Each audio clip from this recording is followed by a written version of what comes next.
Alright guys, CWL here again today. Fair few things to talk about here. Today is Sunday, of course. On Wednesday, the Call of Duty World Championship does begin. So today we want to talk about a little bit of preparation that has gone on over the last few days. Because of course, some teams are now at their boot camp. So of course, we've got Gen.G's boot camp with 100 Thieves, Reciprocity and E-United, I believe. And then we've got OpTic Gaming's boot camp with FaZe Clan, Luminosity and Evil Geniuses. So things have been going on. Formal, of course, has arrived at the Hex quarters along with Luminosity to play for their bootcamp pre-champs, which of course means we will be seeing an eavesdrop podcast, as far as I'm aware, with Formal, with Hector, over the next few days. So if you don't know what eavesdrop is, Hex has a podcast going with, he's done it for, I don't know, probably, several months at least at this point.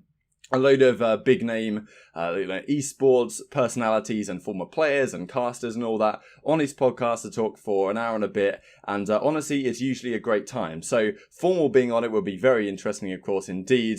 Hopefully going over some of the very interesting exchanges that he's had being on that Dynasty team and then moving onwards. And the internal turmoil is what I like to say. So anyway, before we begin, I just wanted to plug this really quickly here. Draft Buff, Ray Del Plantos, the guy who sets it all up, or at least run the thing, he set up this nice little tournament in my name. So if you guys want to do the Draft Buff fantasy thing, I'll leave a link to this down in the description box below, and you guys can check it out. Tomorrow or the next day, I'll do a video going through my team, but I thought I would plug this while the opportunity presents itself. So yeah, if you guys enjoy, subscribe if you're new as always, I would greatly appreciate it. And let's get on to some things I wanted to discuss today here. So firstly here, confirmed franchise spots, just to roll through some as Intel Call of Duty tweets: Atlanta, Dallas, New York, Paris, Toronto, Los Angeles and Minnesota. As of yet so far. Now 8, they definitely say they have sold 8. We're not exactly aware which the 8th is so far.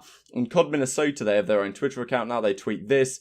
Josh says, which city are you based in? Matches will be played in the Twin Cities, venue to be determined. Our practice facility is being built in Eagan, Minnesota. So I thought maybe that would be an important little detail for you guys. We know that they are going to be working with OpTic Midnight, or former OpTic Midnight, at least in some capacity. So, I just thought I'd bring that to your guys' attention if you're interested in being a fan of that team. Thought I'd run this past you as well. 2019 champs predictions, of course. Yesterday I did the video on the predictions. You guys disagreed, which is great. Grand finals for me, I said it's going to be E-United FaZe. You guys have different opinions. Champions, I'm going to United, but I'm sure I would obviously take the field over E-United, or take the field over any individual team at the current time for sure. MVP, I guess if they are going to win, it'll probably be Simp or something like that. Lowest placing pro team, I'm probably going to go with Elevate, because I think they're the only team that I can see having a less than 50% or about 50% chance of making it out. It's also possible that Envy would, or something like that. There could always be a 3-way tiebreaker on teams that are 1 in 2, and then a pro team might end up coming bottom of the pile on that one. Coming top 32 technically. So it's difficult to say. Highest placing AM team I think is going to be the boys, but they're not going to get much better than top 16, I would imagine. Damage dealt leader is an interesting question. Probably Temp or Slasher or Dylan CoD or someone like that. They always seem to be up there. So yes, moving on from this story, we had this a couple of days ago now. Libelant Vertex won the Japanese national championship effectively for Black Ops 4. I will play a clip on screen in just a second here where, to effectively seal the victory, they got a 5-man Grav Slam, one of the blokes on Libelant Vertex. So yeah, great clip. 手段がないですね。しかないか。よこれ行くんじゃない？グラブスラムパー V1。ありがとうございました。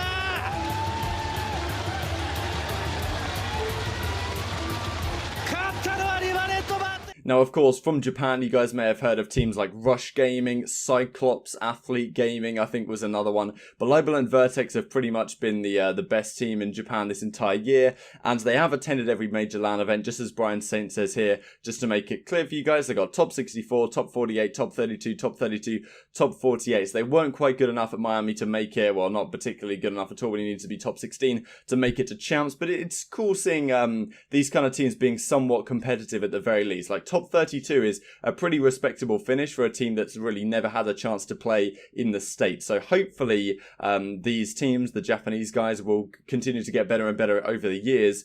And hopefully we can get to a point where we actually have a nice global pro league and it's not just North American based. And to be honest, that's what I'm worried about with this franchise thing, is that we've had kind of a global league. At least when I started watching really back in like the Black Ops 3 days, we had events that were going on down in Australia, all over the world. Infinite Warfare, we had a couple of like homegrown, European events still in the UK and an ESWC and that. And next season, I don't know how much of that we're going to get, if any at all. So hopefully the Japanese players and the Japanese fans, because the fans were great as you could tell in that clip, will get Call of Duty and will get Activision to a point where they feel like they really do need to emphasize the global nature of the esport, because surely that's the advantage we have in esports over normal sports, is that we have that global reach, which is something that's very difficult to achieve for normal sports. So, well, I don't work in Activision, what can I say? So yes, Gen.G tweeted this a couple of days ago. Who's ready for the CoD Champs Bootcamp? 100 Thieves, E-United, Reciprocity. So, according to Gen.G and one of the individuals there, as we talked about a few days ago here, he had a podcast. He was talking about how, he doesn't really rate OpTic Gaming, doesn't think they're that good, invited 100 Thieves over FaZe Clan. So it'll be interesting to see, because Gen.G, I'm pretty sure, had the pick of the bunch who they wanted to come to their bootcamp. These were the 3 teams they chose. And, these teams arguably could be the teams we see in our top 4. I personally had FaZe up there instead of 100 Thieves, but that could definitely go the other way around. I still think 100 Thieves have a fantastic chance to win the event, as I'll get into it when I do a video in a couple of days' time on who's actually going to win and who has the best chance. But yeah, thought I'd run this past you. Another thing to consider here is this is going to be the hot mic pre-World Champ. So of course, this is what it's going to be. Maven's there, of course. Aches, Slasher, and JCap. So always a spicy one. Pretty sure they're missing maybe TP from a Black Ops 3 Envy team earlier in the season. Of course, these guys have all won World Championships before. It's a bit of a shame we're not getting that content. I don't know if you guys remember a couple of years ago, like Dinner with Champs with Mr. X, where they'd sit down, just like stuff their faces and talk about stuff. That was good, but we only got a very few minutes of content on that. Ache Slasher Cap here, so it should be an exciting one. This is like a pretty legendary Champs lineup, let's put it that way. Like if you put Apathy in here, you took out Slasher, not like you'd take out Slasher for any good reason, but let's say you took out Slasher, put in Karma, you'd have 3 times rings, 2 rings on Cap, 2 rings on Aches, 2 rings on Apathy. That would be the squad, wouldn't it? So yeah, these guys, of course, legendary players. Should be a fun one because these guys always have some good stuff to say. That will be the hot mic event before the World Championship. Aches is always a good time for sure, even though his Envy team is not expected to do that well at this one, especially by me and others in a similar position. Thought I'd run this past you as well. This is a little presentation here, or something that Roger is putting together over at like OpTic Gaming, but it's kind of Hector's OpTic, whatever, called The Last Champs, because of course a little bit of emotional time really for Call of Duty fans more generally, because next season we don't know what's going to happen. We don't know how many open events we're going to have. We don't even know if we're going to have any at all. Is it going to be league based? How much Call of Duty action are we going to get? Now we're calling this The Last Champs because Hector knows that this team, or at least maybe doesn't know, but it seems likely that this team will not be playing another World Championship under OpTic Gaming. They don't seem to continue to want to be necessarily part of the branding, so that's something to consider. Calling it The Last Champs, I don't know what that's meant to mean exactly. Hex says, I think down below, play on words with last chance, then CoD comp changing forever. So he's not necessarily stating explicitly that the players want to leave OpTic Gaming and come and join whatever project Hex might be working on, if anything's going to happen at all, but it's going to, of course, be a very interesting time post-Champs, and this really is a turning point, a massive turning point for Call of Duty, which is something I probably haven't emphasized enough over the last few days. So this is what Karma tweeted yesterday. Honestly, I got smoked the other maps, but this was comical. So 10-point clubbing FaZe Clan at their pre-bootcamp on LAN. So I just thought I'd go through this a little bit quickly here, because people love to talk about this sort of stuff on Twitter, and I don't really see why, because yes, a 10-point club is something that shouldn't happen, but let's not forget at Miami, Luminosity went on 246-14 run against OpTic Gaming after OpTic went up 90-4. This map is also on Seaside, which always, it's a very snowbally map. Sometimes we know that they have very close affairs at the end, but if you're getting all the rotations and you're winning the key gunfights, Seaside can, you know, spiral very, very quickly, especially when streaks come into play. So obviously this isn't something that should be happening, but, you know, it was a funny comment on Reddit saying that, you know, Karma just doesn't learn his lesson, because remember at the start of the World War II season when he was like, the teams are forming, and he was like, yeah, no one has a chance.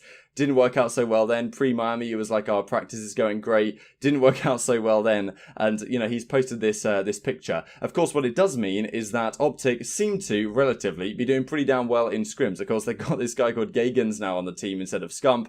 Just kidding. It's just Scump on another account. Don't know what he's playing at there, but fair enough.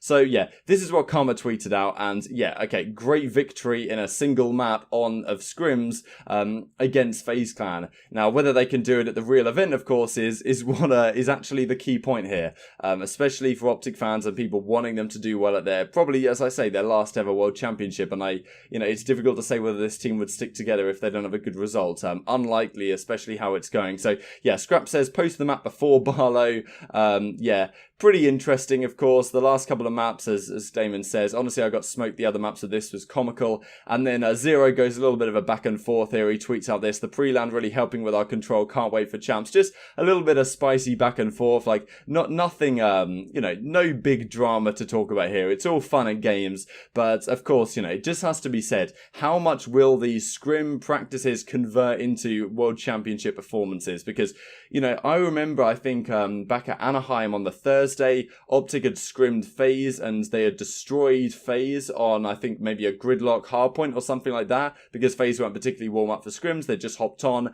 You know, at least that was EasyMax's perspective. OpTic did very well against them on that particular map in scrims, and then the next day, as a result, they decided to play, you know, FaZe on that map in the real thing when they actually played.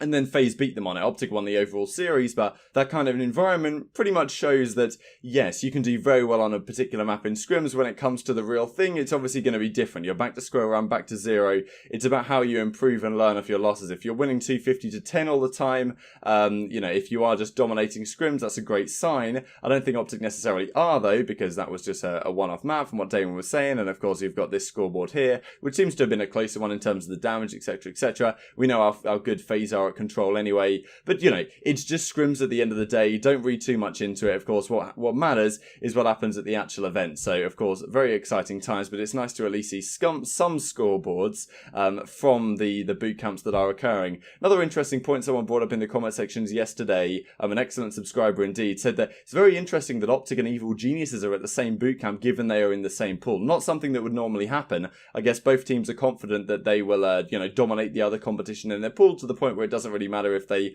learn each other's tendencies and strategies for their pool play match, because they feel like, well, whoever wins the pool play match doesn't really matter too much. And then in the second round, you'll play either Spice or Heretics, which maybe doesn't really matter too much either. So maybe that's some of their thought process, but just to give a little bit more light on maybe that issue that some of you guys were thinking about.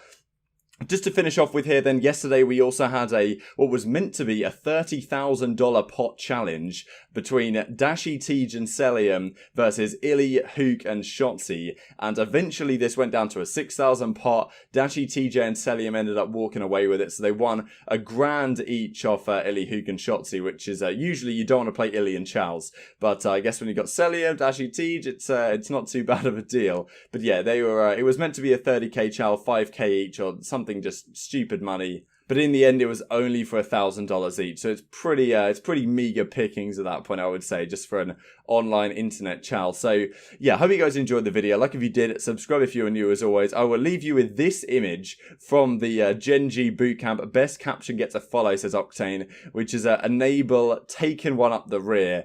Pretty impressive performance from him. Look at Simp's face. You just love to see it. So yeah, I thought I'd leave you with that. I don't know why. Yeah, thank you guys so much for watching as always, and I will see you next time.